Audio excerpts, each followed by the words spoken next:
Our current paradigm was created by those men and women who are now long gone. Their sacrifice and dedication made it possible for the United States to become the world's lone superpower. Almost 40% of the economy had something to do with agriculture back then. Now it is less than 3%.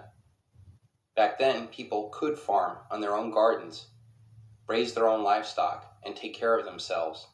Now we rely upon corporate food, and the food that we get has no nutritional value.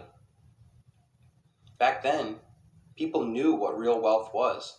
They had gold and silver in their money.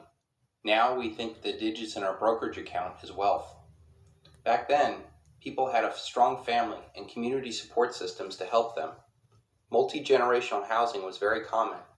Now we live little lives of narcissism. Our families have been split up and divided and conquered. Back then, people had strong spiritual strength. Now we have chemically induced denial. Back then, people were of fit body and strong mind. Now we're obese and willfully ignorant. Back then, people had a classical education to help them figure things out. Now we have to wait for answers. Back then, people had a real economy. Now all we have is a consumer debt economy.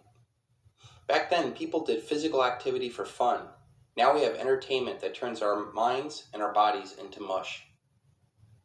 Let's take a few seconds to look at some of the faces of the Great Depression. Look at the faces of these people and ask yourself, do you think that if given a chance to do something different than the path they chose before the Great Depression, they would? Do you think that these people were aware and prepared for a collapse? Do you think that they had the mental or physical assets in place to deal with this new paradigm? Do you think that you are better than these Americans? If you think it's hard to hear your child cry when they don't get their way, wait until they can't get food. If you think it's hard to get a job in this economy, wait until there is no economy.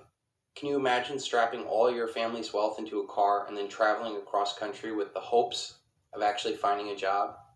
Right now, the average American is actually worth less than a Bangladeshi peasant. The reason why is because that peasant does not have trillions of dollars worth of debt tied around their necks. They may be poor, but they're not in debt. The very real world coming takes a lot of effort and patience to succeed, and that is something that our society is in short supply of. While tent cities are popping up here and there, the real crippling of poverty is just getting started. The generation that made it through the Great Depression would often say, we didn't have much, but we had each other.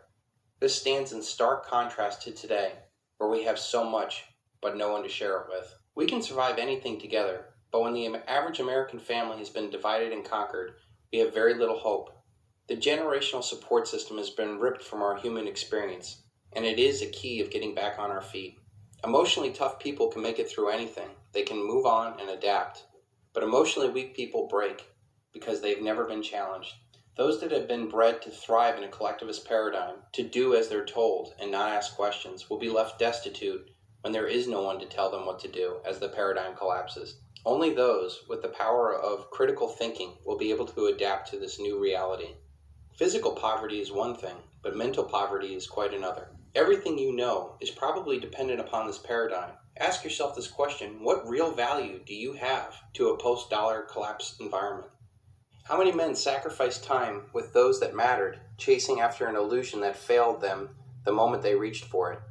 Think about all those things that we work so hard for, and how quickly they can become worthless when the paradigm collapses. McMansions and Ponzi scheme retirements are the real dream, while now the only dream that they have is about the real relationships and opportunities long gone. Men will be split from their families as they seek opportunities far and wide, and women will have to endure not only their world falling apart, but trying desperately to shield their children from a harsh new reality. How many mothers do you think are going to sit and regret that they did not prepare themselves or their children for a collapse? How many wish that they had not wasted their time and energy and money chasing after things that mean nothing? After all, how important is fashion, soap opera, and reality TV? Perhaps the most famous picture of the Great Depression was of Florence Owens Thompson, taken by Dorothea Lange. Dorothea Lange wrote in her notes from the 10-minute photo shoot, 7 hungry children, the father is a native Californian, destitute in pea pickers' camp because of their failure of early pea crop. These people had just sold their tires to buy food. I did not ask her name or her history. She had told me her age, and that she was 32 years old. She said that they'd been living on frozen vegetables from the surrounding fields and the birds the children killed. Where do you put your money? What's the number one conviction trade right now for you, 2020? Silver. Silver? Silver? Why not gold?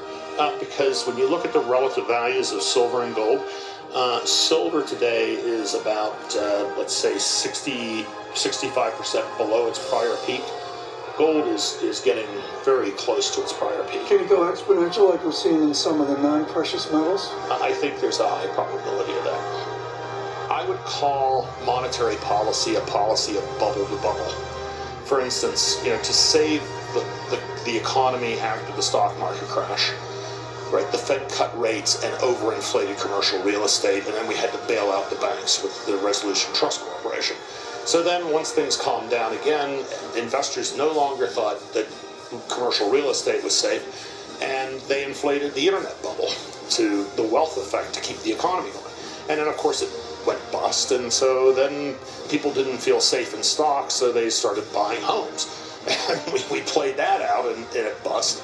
And so my attitude is, when you look at the amount of leverage in corporate America and where we are today, you definitely are inflating a bubble here in credit. Is the elasticity or malleability of the system there so we can respond and react when we get that? Or is it a jump condition where it's going to be ugly? One of my colleagues at Guggenheim likes to say that asset prices go up on an escalator and they come down. Well, normal. And Absolutely. They come down in an elevator, yeah. right? So the problem is, since nobody I know is smart enough to figure out when the music stops, I think that's a really difficult thing for people to try to time.